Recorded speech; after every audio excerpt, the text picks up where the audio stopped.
안녕하세요. 점점 좋아지는 삶입니다. 우리나라 증시는 미국발 긴축 우려가 지속되면서 약세로 출발을 했는데요. 외국인과 기관의 동반 순매도 등의 코스피 지수는 나흘 연속 하락하는 모습을 보였습니다. 미국의 건조한 고용지표 발표 등으로 페드의 긴축 우려가 지속되고 있고 글로벌 대형 IB들의 경기 침체 전망 등이 투자 심리를 위축시켰다고 볼 수 있습니다. 다만 중국 당국의 코로나19 관련 규제 완화 조치 발표 등으로 코스피 지수의 낙폭은 제한적이었습니다. 삼성그룹주 강세에 보험업종이 반등을 했고요. 운수창고 업종이 항공주 호조에 강세를 보였습니다. 반면 외국인과 기관의 동반 매도로 금융업종이 하락을 했고요. 건설, 증권업종이 약세를 보였습니다. 코스피는 0.43% 하락한 2382.81로 마감했고요. 코스닥은 0.18% 하락한 718.14로 마감했습니다. 코스닥에서 외국인은 4거래일 만에 저가 매수에 나섰고요. 기관은 중립적인 모습을 보였습니다. 개인 역시 코스닥에서는 순매도하는 모습을 보였고요. 상승한 업종으로는 섬유의류 업종, 유통업종, 음식료 담배 업종 등이 강세를 보였습니다.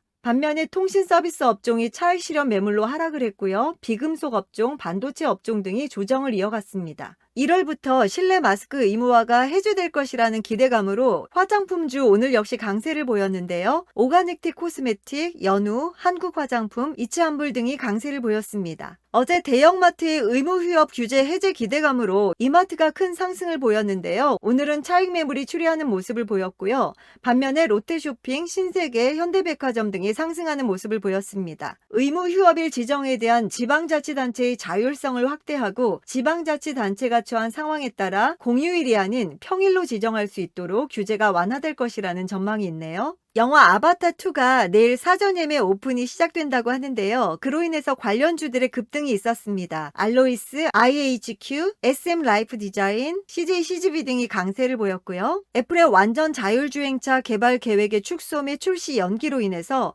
애플카 관련주들이 일제히 하락을 했는데요. 특히나 LG전자의 하락이 깊었습니다. 애플카에 울고 웃고 하는 LG전자인데요. 일각에서는 LG전자의 전장 사업에 대한 기대감은 여전하기 때문에 이런 하락으로 인한 조정 시에 오히려 매수 기회로 삼아보자 하는 전략도 있었습니다. 애플카 관련주인 LG이노텍, 더구전자 등이 하락을 보였고요. 또한 자율주행 관련주 함께 하락을 했습니다.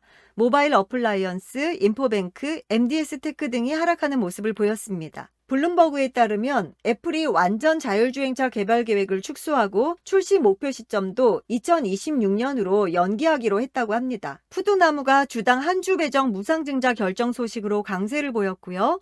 드래곤플라이는 CJ E&M과 MOU 체결 소식으로 강세를 보였습니다. 요즘 국민의힘 당대표 출마로 인한 인물주가 또 들썩이고 있는데요. 오늘은 대신정보통신이 유승민 관련주로 강세를 보였습니다. 서플러스 글로벌은 글로벌 반도체 장비 회사들과 사업 다각화 추진 소식으로 강세를 보였고요. M게임이 15년 만에 역대 최대 실적 달성 전망으로 강세를 보였고요. 한컴 라이프케어는 방위사업청과 약 111억 원 규모의 공급 계약 체결 소식으로 강세를 보였습니다. 오늘의 상한가 종목인데요. 역시나 중국의 리오프닝주에 힘입어서 컬러레이가 오늘 상한가를 기록했습니다. 중국 색조 화장품 생산기업 항저우 야양과기 유한공사와 합작 계약을 체결했는데요. 이름 참 어렵죠? 야양과기는 색조 화장품 생산과 화학 원료 무역을 하는 과학기술 기업으로서 연매출은 약 3억 위안이라고 합니다. 컬러레이는 야양과기의 핵심 공급업체로서 풍부한 제품군과 전문적인 기술 지원, 다차원의 심층적 고효율 서비스를 제공한다고 하네요.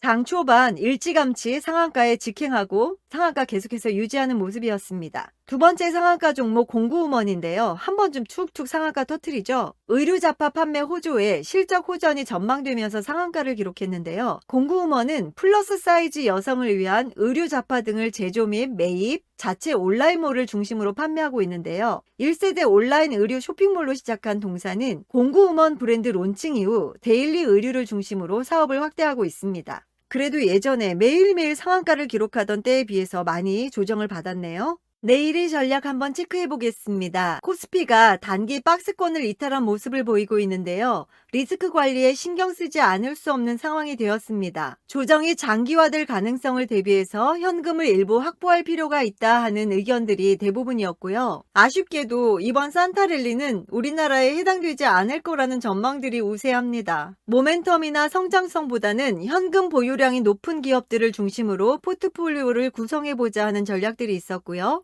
내일 일정 체크해보면요. 선물 옵션 동시 만기일입니다. 내만여의 날인 만큼 변동성이 예상되고요. 이후에 3분기 GDP 성장률과 독일의 10월 산업 생산이 있습니다. 안타깝게도 위믹스가 결국은 상장 폐지 결정이 되었습니다. 법원의 상장 폐지 가처분이 기각되면서 내일 오후 3시에 거래 중단이 되는데요. 위믹스 투자자들은 상장 폐지 이후에 위믹스를 처분하려면 해외 거래소로 옮겨야 한다고 합니다. 업비트는 내년 1월 7일, 빗썸은 내년 1월 5일, 코인원은 12월 22일, 코빗은 12월 31일까지 출금을 지원한다고 하니까요. 투자자분들 잘 확인해 주시고요. 위믹스는 쿠코인, 게이트IO 등 해외 거래소에서 거래가 가능하다고 합니다. 위메이드 측은 닥사가 내린 위믹스 거래 지원 종료 결정의 부당함을 밝히기 위해 계속해서 노력할 계획이며 앞으로 진행될 본안 소송과 공정거래위원회 제소를 통해 모든 것을 증명하겠다라는 입장인데요. 앞으로 법적 투쟁이 예고되어 있습니다. 모쪼록 투자자분들 큰 타격이 있겠지만 그래도 최선의 방법으로 잘 대응하시길 바라겠습니다. 오늘 영상 여기까지고요. 시청해주셔서 감사합니다. 내일 만나요. 안녕.